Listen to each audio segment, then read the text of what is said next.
Welcome to the show indeed. We're most grateful to you for making time. If you just joined us, we're talking from the point of view of the young person. I'm too sure the Constitution states that that's above 35, right? And downwards to probably 15. What they think and they make of the chances that are given to the young person, what they do about it, how that tells or how it tells on our future as young people in this country, specifically has to do with the current state of governance and our economic hardships. Let's connect now with my first guest. Kabu Nartey is political youth activist and a GJA student journalist of the year 2018. Hi. Hi, Kabu. You are a big man. You are the biggest. Indeed, you are a big man. You are the biggest. Indeed, it's good to have you here. Thanks. And how have you been? I'm doing well. We're on vacation, law school, so we're just catching some rest and also reading, preparing for some international competition. I see. All right. Which you are partaking in? Yes. Okay, I see. You want to share that? Or oh, no, that's okay. Anyways, it's good to see you here. You're being engaged in youth activism for how many years? Well, that should be close to like 10 years. 10 years? Yes, 10 years. So what do you define as youth activism? So you rightly can backdate it to like 10 years ago. Yeah, I mean you rightly put it right that I mean the youth is the present, future. And so it's important that you don't stay on the fence, you don't just be passive about governance and issues that concern you. And more importantly, your background, I mean, your backyard, students, some of the concerns facing students. I was the former NUC's General Secretary. Okay.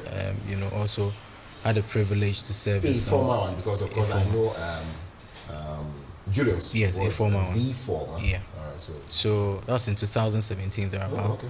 I see. And then also some, few other leadership positions. I've also been in a position to mentor some of my peers also in trying to handle some of these crises and leadership and all that. And so we've had instances where we have to engage management, we have to engage people in authority to try to listen to the cries of students. Sometimes we've even got to hit the streets to also register the displeasure of the youth demography or the population we have. So quite a couple of things that define who a youth activist is. More importantly, you want to stand up for the youth. Make sure that the views, the content of youth are also taken into. We'll come to those ones later on in the show. What exactly represents the views and concerns, whether or not at points they are legitimate or just because they are young people they need to be heard and all that. We'll come back to that. But again, from where you sit, a lot of people have said we must give the chance to young people more. You think there's a gap we need to bridge? Certainly. I mean, if you look at the statistics we have even in Africa, you consider the number of youth involved in governance, even at the utmost of places in terms of the presidency. Okay. We have presidents, I mean, this is what we call the big man theory in terms of politics, where individuals even have retired and yet they're doing everything possible to stay in leadership. Equatorial Guinea is one. He wants to go for how many years has that guy been? 43 years. And it's amazing how some of our leaders think more especially when I mean the youth constitutes a chunk of our population.